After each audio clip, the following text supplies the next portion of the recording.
Hello everyone, how are you?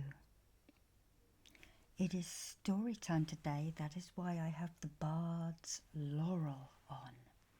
And we are going to listen to the love story of Eros and Psycie, as it is Valentine's Day nearly. And here we have an antique Florentine statue. This is an heirloom in my family. And this is Cupid, whom the Romans renamed.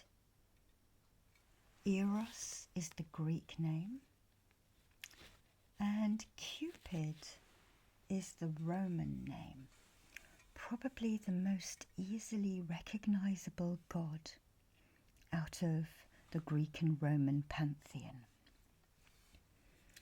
And we are going to just listen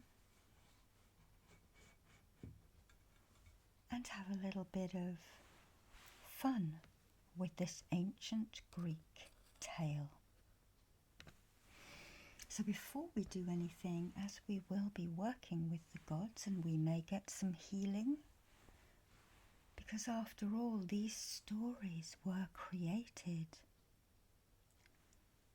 to sort of correlate with people's own lives, a bit like soap operas today, especially in the UK. They show different ways of dealing with things. Sometimes telephone numbers in the UK come up and flash up for charities who help with a certain situation being portrayed in a soap. So I'm going to ground and protect you in our usual way. But we're going to be using rose quartz and rose cut gems and hearts to keep in the theme. Okay.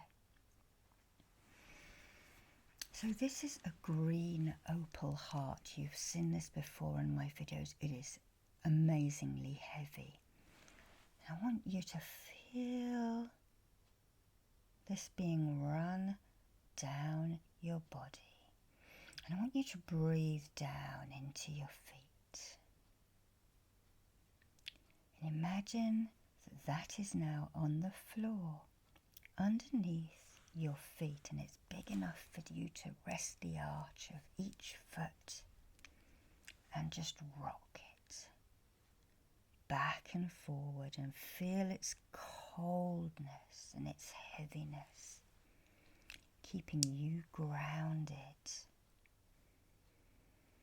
And I want you now to take a breath in and breathe out any aches and pains. I want you to take another breath in and breathe out any anxiety. I want you to take a third breath in and breathe out any sadness. And I want you to take a fourth breath in and breathe out any anger. And then settle your breathing down into its natural rhythm. Feeling a bit more calm and centered within body, mind and spirit. Now I would like you to imagine a candle flame at the center of your being.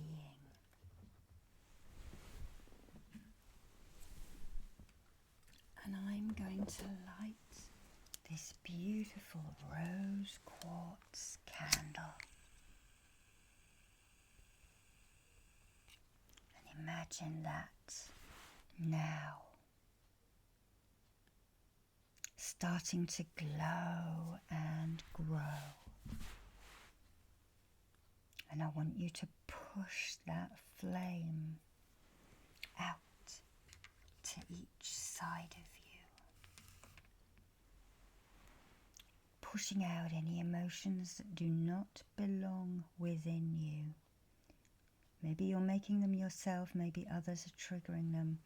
But push that flame out to the front and push it out to the back. Push it out to the right and push it out to the left. Push it down below you and push it up above you until it encompasses the whole of your aura. So it's right out from your body of pure, warm and glowing fire. And that is your God spark.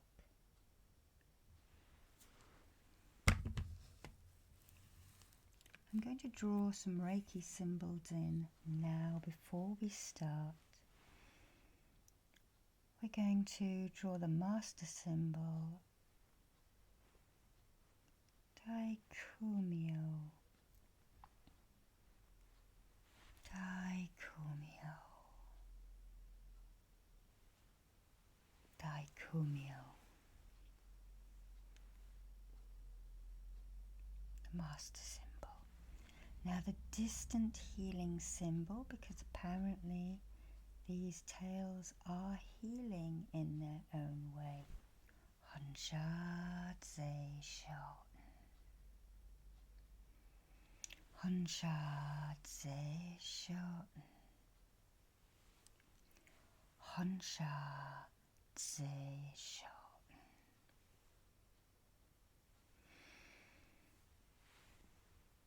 And then the clearance symbol of the Psycie. Psycie.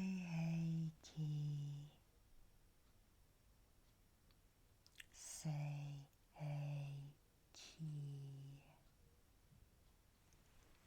And finally, the turbo boost of Reiki, the Chokore. Chokore. Chokore. And if some of you are wondering what my ring is made from, it is made from abalone shell, the New Zealand power shell, which promotes forgiveness. So either forgiveness for yourself or forgiveness of those who've hurt us, or those that we have hurt. It's a two-way street, forgiveness, and if you can't quite get there because it's difficult, imagine stepping stones across a river to the other side and turn that hate and anger into pity. What made that person act like that in their life? Okay, and sometimes when we change things from hate into pity, it doesn't eat away at us so much. So as in Greek legends, we're going to go through all of those emotions. The Greeks were amazing at tragedy, weren't they? Clytemnestra and Agamemnon, Medea. Lots of them. And this is no different. Perhaps it's not as heavy. No one is killing anyone in this. But it is pertinent to all of the emotions of love. So let's give a little bit of backstory about Eros. Eros was a son of Aphrodite, or Venus as the Romans called her. And he had a silver quiver and arrows, and whoever his arrow struck, the first thing they would see, they would fall in love with. His name, Eros, is where we get the word erotica, erotic. It is that desire, that want to be closer to something. So it is an emotion all by itself. And this is the god of that. So I'm going to be telling this story with a suit of Tara, the cups from the mythic Tara, which is a Greek-based deck.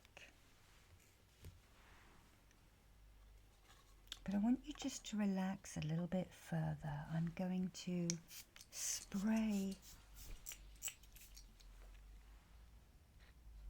some floral essence on you, and I made this myself on a supermoon. This is made out of the flower Daphne, another Greek name in origin. And Daphnes are out at the moment. It's an Asian shrub, and it just smells divine. So just let that work through your aura. And just let the koshi chimes relax you for a little bit. And we have two here. We have the air and the water together. Communication and emotions. Relationships of any kind rely on both of those, don't they?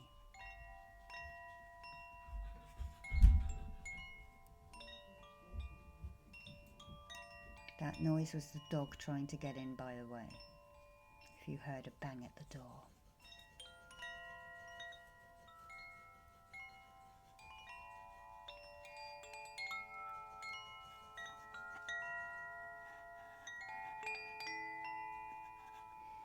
So just relax and let's set the scene. To a land far away in time.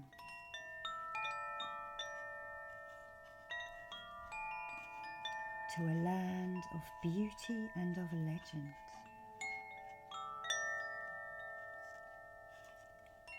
Where we have a king and a queen who have 3 daughters.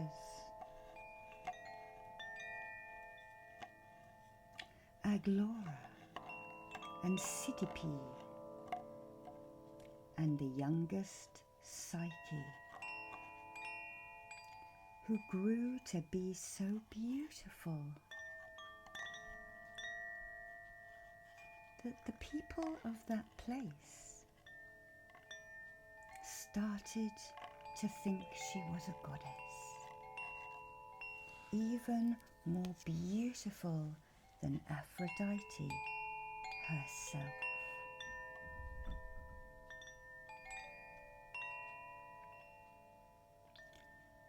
And over time,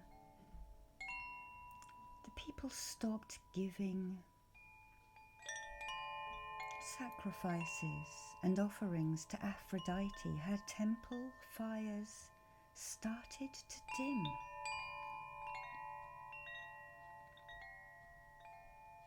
And Aphrodite, being a very jealous goddess, as many of these gods are, wondered why she was not being given so many flowers, so much wine, so much frankincense, or so many jewels.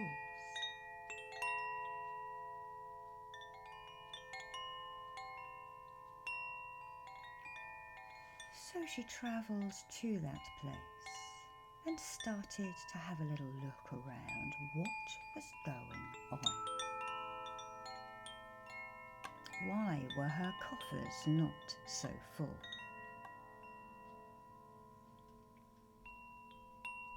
Disguised, she followed the people to where they were going to the palace. And she asked why they were taking all of these gifts to the palace.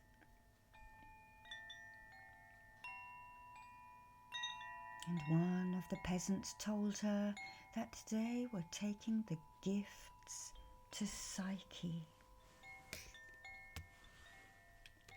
a beautiful, beautiful youngest daughter of the king and the queen, more beautiful than the goddess of love herself.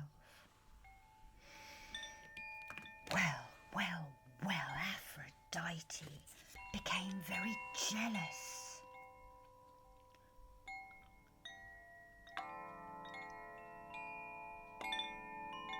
You hear that anger in the bells. Fury rained from her. She became very red, very angry. Got back in her chariot and flew back up to Cyprus, her home. She sat and she smouldered for days and days, becoming angrier and angrier. And then eventually she came up with a plan.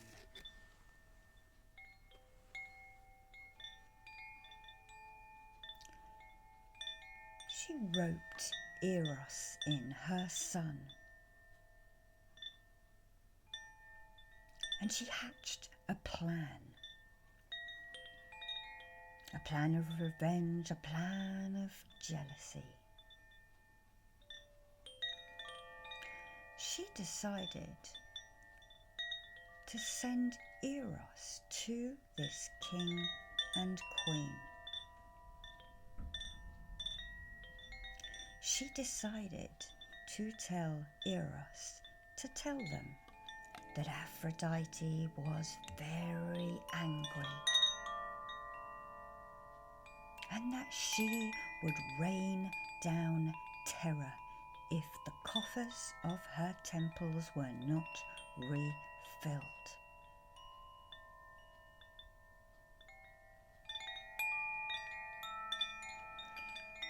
She said that they would have to sacrifice this Psyche to the beast. You see the beast there.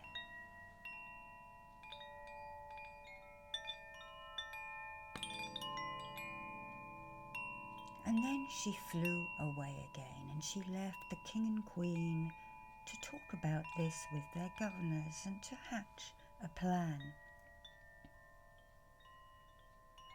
Eros had another job to do. The second part of the plan involved a pig, and Eros was told to take that pig into Psyche's bedchamber. Aphrodite then told Eros that he would have to shoot an arrow into Psyche, and that when Psyche awoke, the first thing that she would spy was that pig, and she would then fall in love with the ugliest man in the kingdom.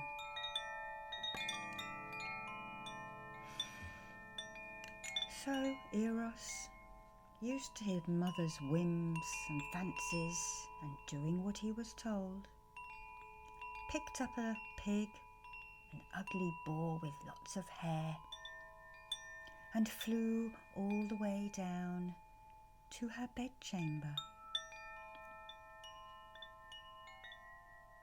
He put the pig in the bedroom. he took a quiver from his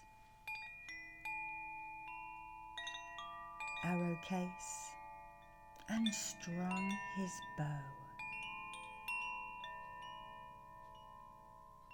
However, he nicked his own finger whilst doing this, and as he looked at Psyche, he fell hopelessly in love with her. Desire coursed through him.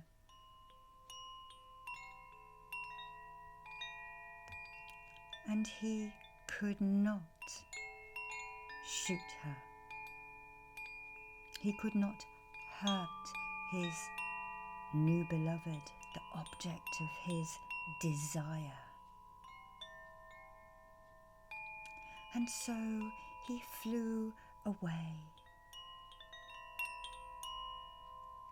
Then Psyche, on waking up, seeing the pig in her bedchambers,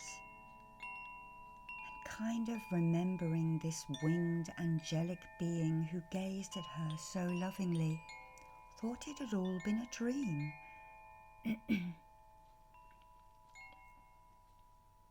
But the people kept making offerings, bringing them to the palace. And Aphrodite grew angrier and angrier. And Eros daydreamed he could think of no one or nothing else.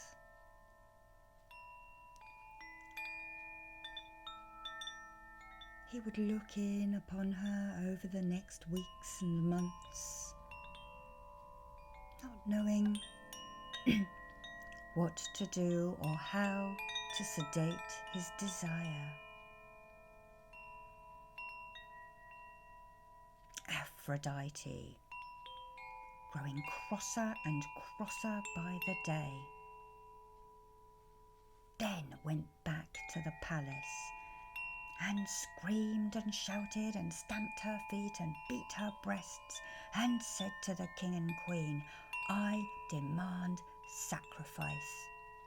You will have terror rained down. This is not a threat now. This is going to happen. Unless you take this girl and offer her to the monster I will set upon you. Tie her to the rock at night.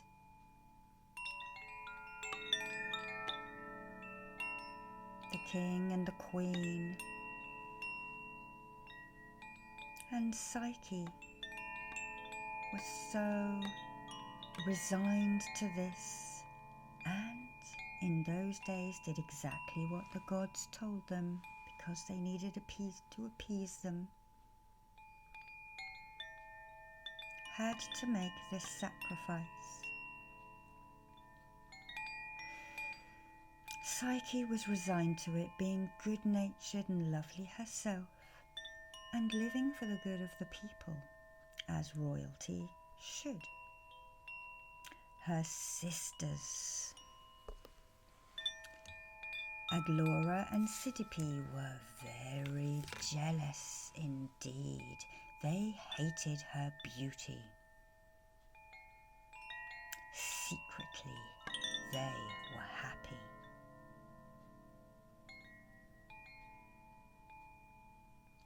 When the time came, Aphrodite was led to the rock and lashed upon it.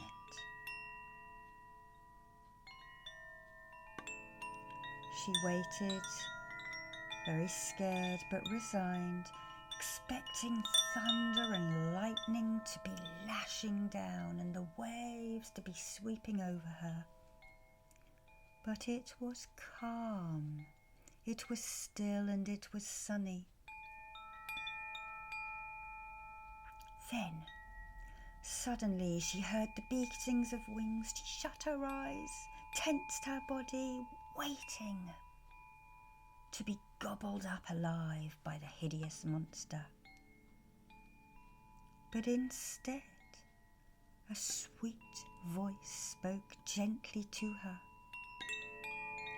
"Keep your eyes shut, my darling, and I will release you from your bonds and take you far away from here. Do not look at me."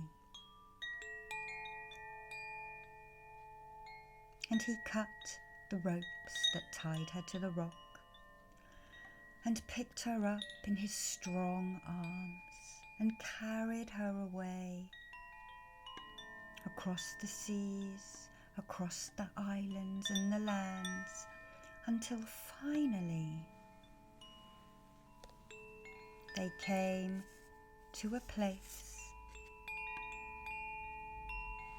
a palace of gold columns and Doric pillars, of sacred geometry, with jewels and flowers, semi-precious stones. Hold that rose quartz now, and put this piece in your other hand.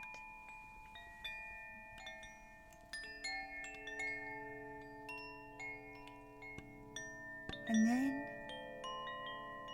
with her eyes still closed, the voice said to her, "This is where you shall stay.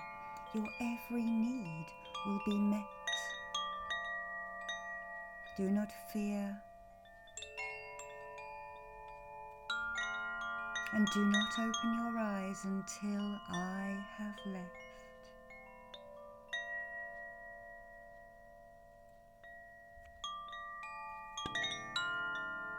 She then sensed that the presence of our Eros here left her. When she opened her eyes, she marvelled. Thick tapestries hang on the walls of Tyrian purple. She walked on carpets of reds and gold threads woven so intricately she thought that Athena must have woven these herself. Gold-encrusted goblets, furniture inlaid with mother of pearl in intricate patterns.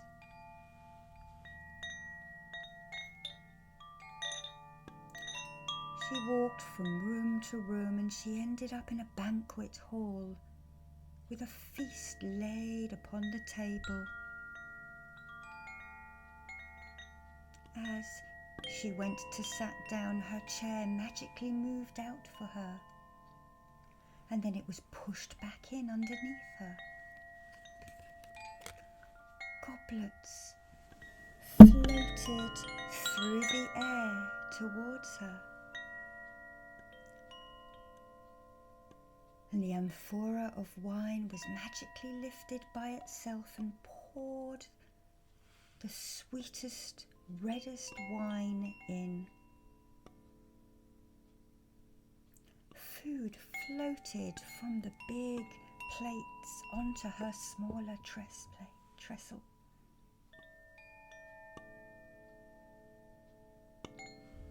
And she ate and drank to her heart's content, but she was alone.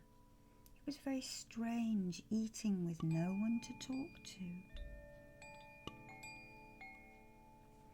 She then wandered through the palace to the bathroom, where warm jugs of water were being poured into a sumptuous crystal tub. Vials of perfume were tipped in magically as if by hands that no one could see.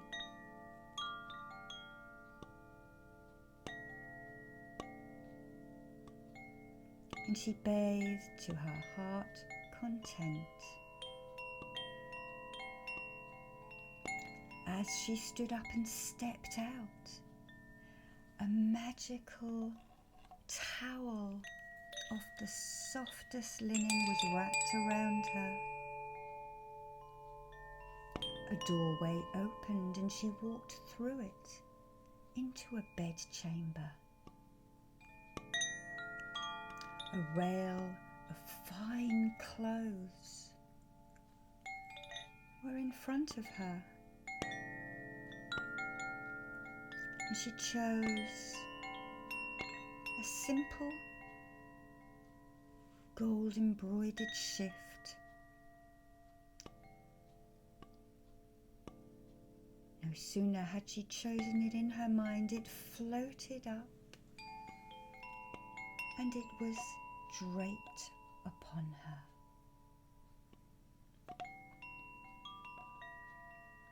She then lay down to go to sleep.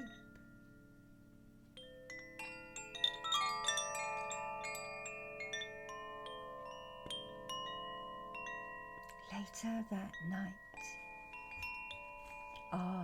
Eros, who could not keep away from his heart's desire, came towards the bedchamber.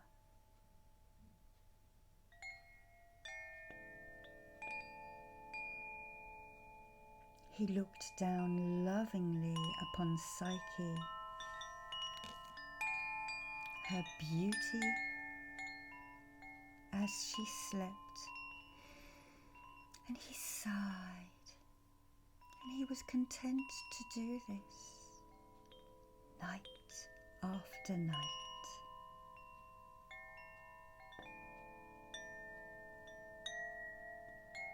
And one night she awoke. "Do not look at me, little one," he said. "You are my beloved, you are beautiful, and I love you."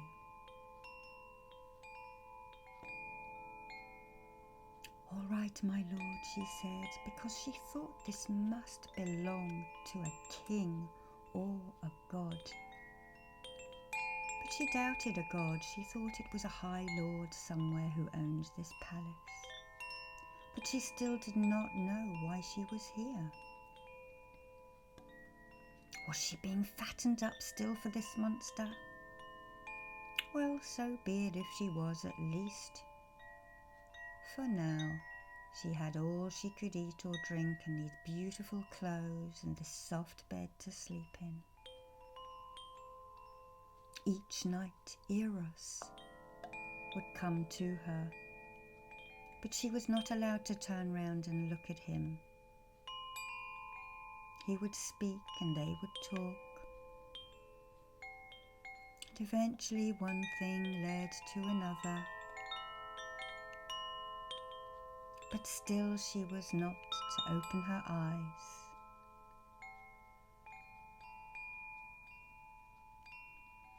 She grew lonely in this place.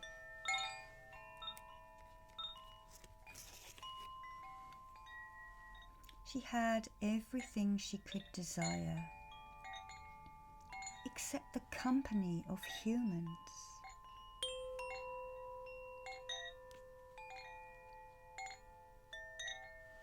All of these beautiful things were given to her, but she longed to speak.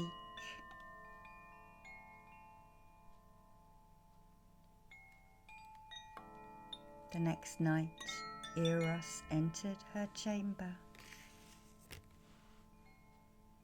and as they spoke, he told her how happy he was, for she was with child.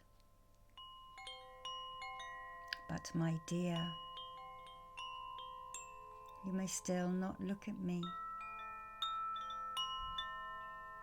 You still have to keep this a secret." "But who shall I tell?" she said. "I am so lonely here. Can we not see my sisters once more?" And because she was his heart's desire and he wished to make her happy, said, "Yes, that is fine. I shall send the west wind Zephyrus to collect them."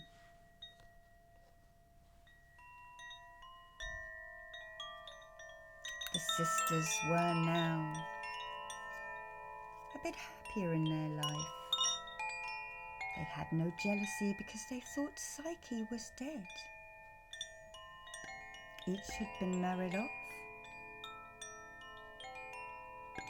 But Zephyrus, being commanded by Eros to go and get them, picked up Aglaura and then went to collect Psycie and took them to the palace. Wow, they thought, and they were shocked to see Psyche in a beautiful robe of the deepest lapis colour. The walls shone, the tapestries were warm, and their jealousy was spiked again.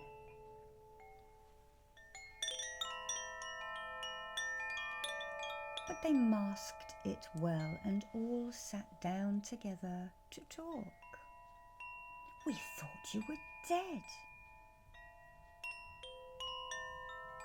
"I know not happened," said Psyche. "I was whisked here by someone or something. I am shown the greatest of love, given everything that I need.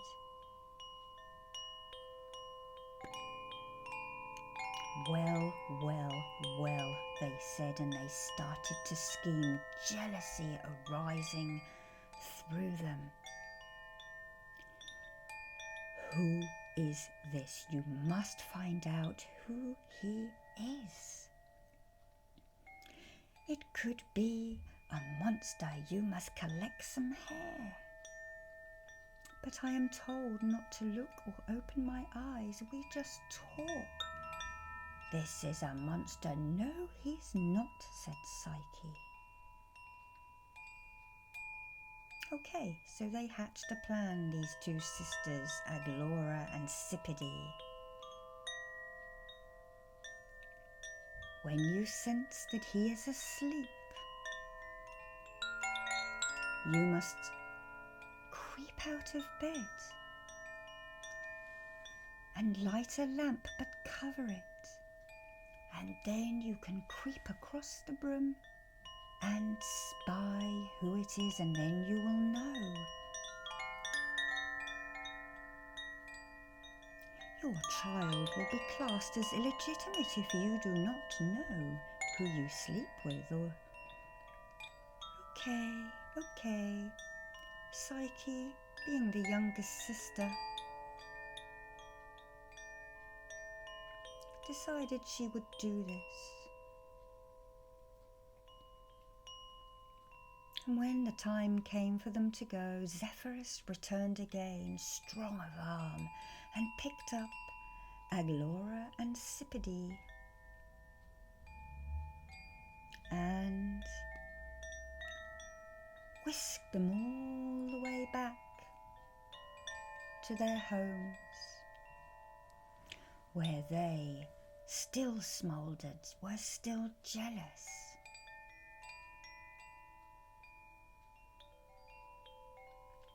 That night, Psyche, thinking about what her sisters have said, waited until the breath of Eros relaxed into that sleep. She crept out of bed. She lit the lamp, carried it over,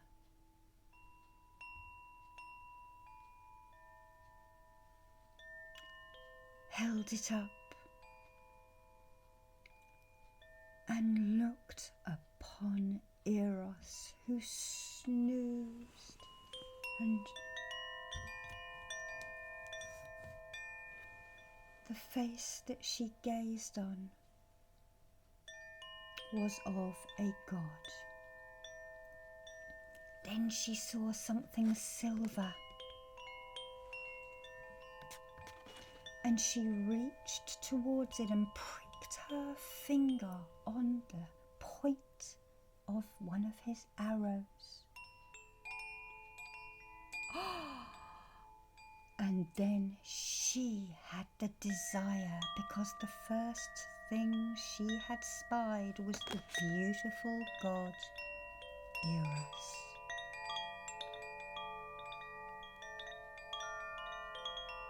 As she moved, she dropped some hot oil onto his shoulder, and he woke with a start and looked in horror as she looked at him, because that was not supposed to happen. He was disappointed and angry and upset. You did not trust me. You did not respect my privacy. I am disappointed. And immediately he fled. He flew off.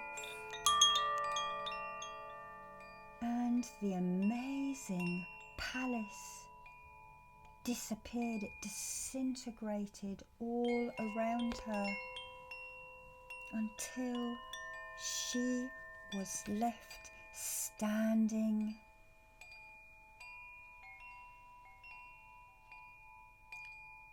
in the clothes she had been rescued in a place of nothingness.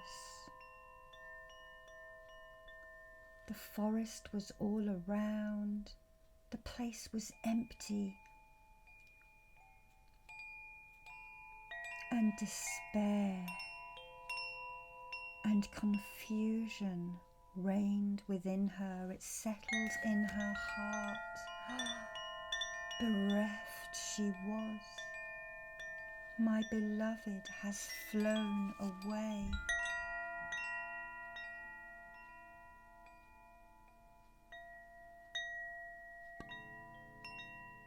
Pregnant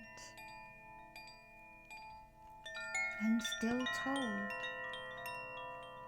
as Eros had told her, if she tells anyone about this baby, it would be mortal. If she kept the secret, it would be a god. What shall I do? What shall I do? So she started walking. She walked through the forest. She walked through the plain. She walked along the beach, eating roots and flowers and leaves and trees, whatever she could find, drinking from every stream.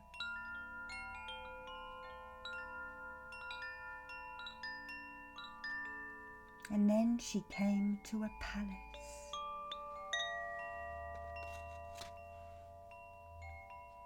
The door opened.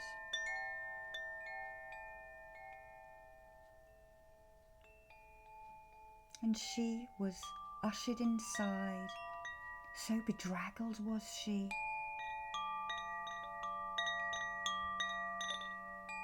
That she was taken to the person who owned this place. None other than Aphrodite.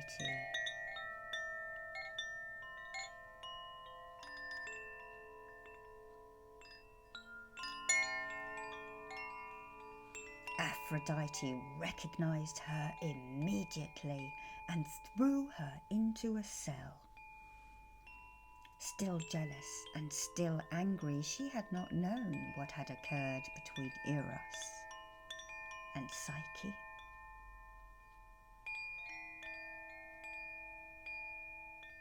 That night, as Psyche cried in her prison cell, Aphrodite came down to her. Please let me go, please, please let me go. How have I hurt you? I did not mean for people to think I was more beautiful than you.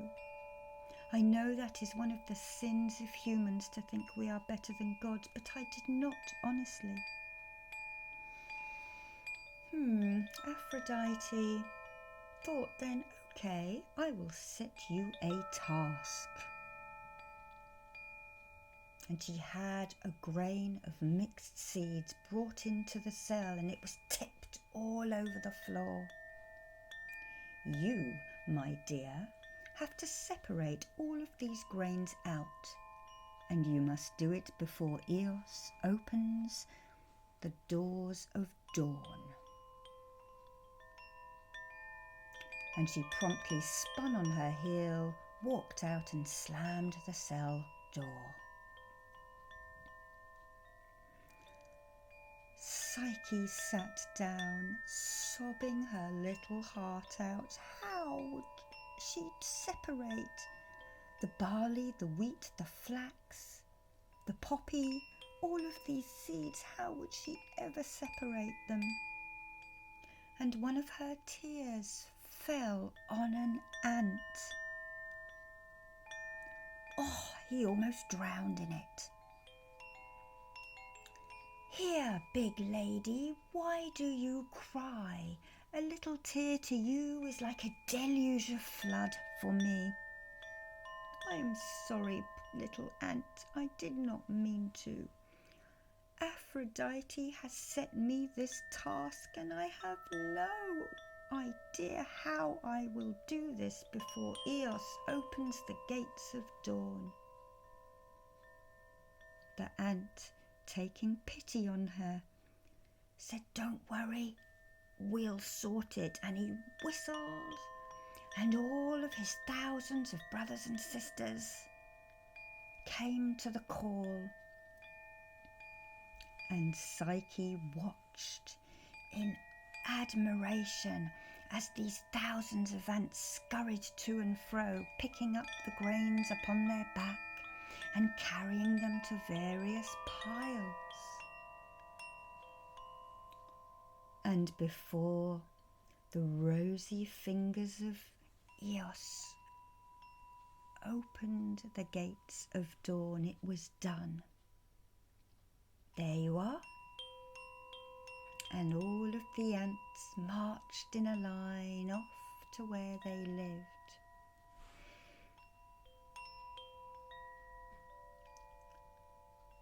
Just after dawn, Aphrodite opened the door and stomped in, and was very disappointed to find that Psyche had completed this task. I shall have to set another, she thought. Very well, but you have another task, my dear. And she pointed out of the arrow-thin window. See that field down there? There is a herd of sheep with golden fleeces. Your task is to go and collect a tuft of the precious wool for me. I want to weave a gown. She snapped her fingers, and soldiers came in and took Psyche down the stairs and out to that field. As Psyche looked, she saw a very strong and vicious ram strutting backwards and forwards, guarding his herd of sheep. I will be torn apart, she thought to herself. Look at those horns and how pointy and jagged they are.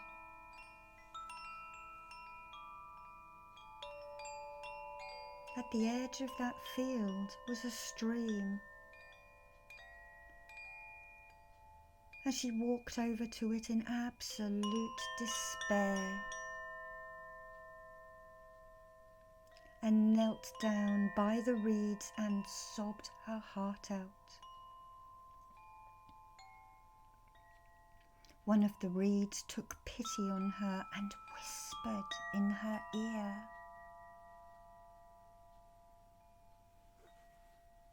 And told her how to distract the ram. See over there is a thicket of briars and thorns. If you wander in plain sight over there and keep darting towards the sheep, you will entice the ram. There is a gate hidden within it, and you can enter and circle around the enclosure. The ram is so stupid he will follow you. So Aphrodite, or rather Psyche, taking heart, thanked the reed. And she did what she was told. She kept skirting towards the sheep and back out again, taunting the vicious ram. Finally, she had got close enough to the little enclosure, and she entered one side. The ram followed her. When she got to the other side, she quickly darted out and closed the gate, and the ram was stuck. And she was able to get close to the sheep and collect enough of the fleece by picking it off them.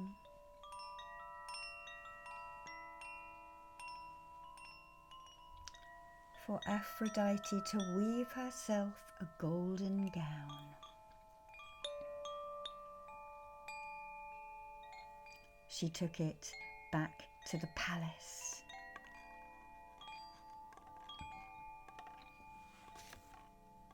The goddess was much displeased.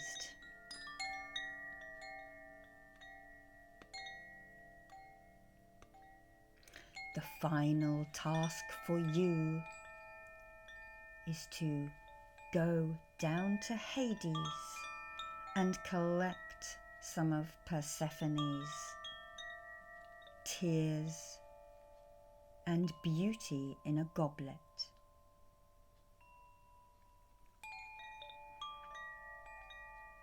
That will keep her and kill her, thought Aphrodite nastily. So the final task,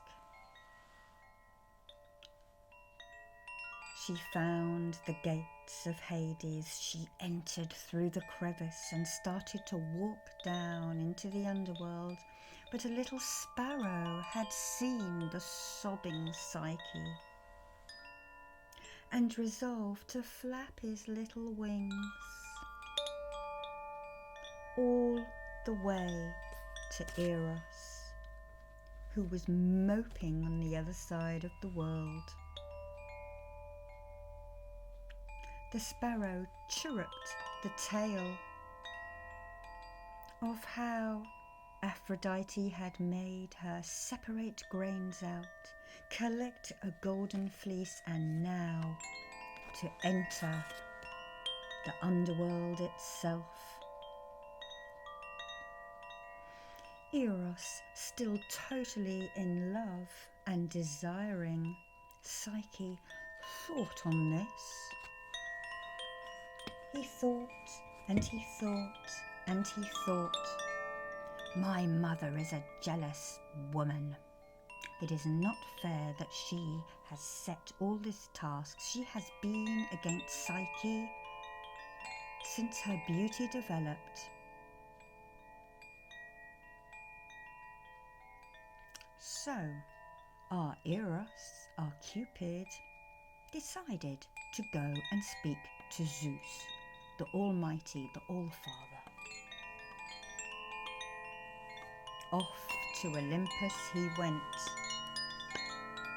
Zephyrus speeding his journey, giving him a good tailwind.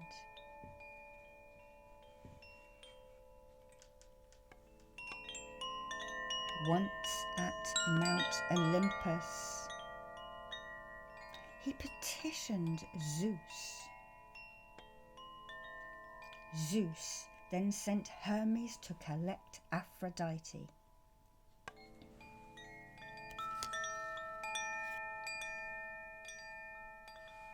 Come now, Aphrodite, your behaviour does not befit a goddess.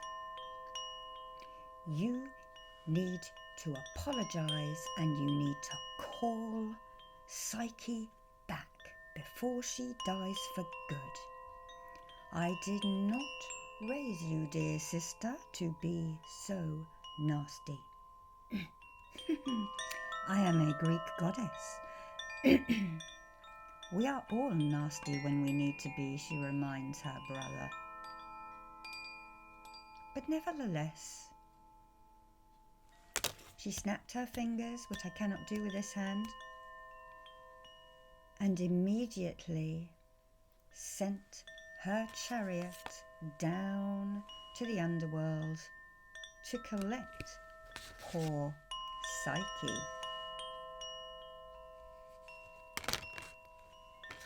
Psyche was then brought to the heavens, to Mount Olympus. When she realised where she was, seeing Zeus in his throne, Eros on his right and Aphrodite on his left, she dropped down onto her knees. I'm sorry, I'm sorry, I'm sorry. It's all right, child, Zeus said. Eros has told me what has happened, and I have told off my sister Aphrodite. Here, drink ambrosia, the nectar of the gods, and it will make you immortal, my child. Eros then walked towards her with a chalice of the ambrosia, and she drank.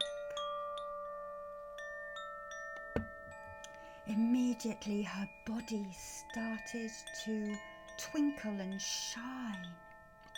A light burst forth from her as the light of Eros. He drank, and they both became star systems and were risen up into the heavens to eternally be together. A daughter was born to them in this place. In Greek, her name was Hedone. The Romans would rename her voluptuousness, voluptuous, meaning everything curved and voluptuous, and showing that children of gods can be any shape and size, be happy. There is someone for everyone, and desire comes in all shapes and all sizes, and we may not necessarily know whom we fall for. So just remember that as you now go to sleep and try to be happy with yourself in all your shapes and your sizes. And remember how you view yourself is not how others see you. They see through that, and they see what is at your heart, what is your God spark. So I leave this tale with you, and I wish you a Valentine's Day, and I tell you to fall in love with yourself. You deserve the best. And if you love yourself, then others will love you too. Happy Valentine's Day. And happy all year. Lots of love.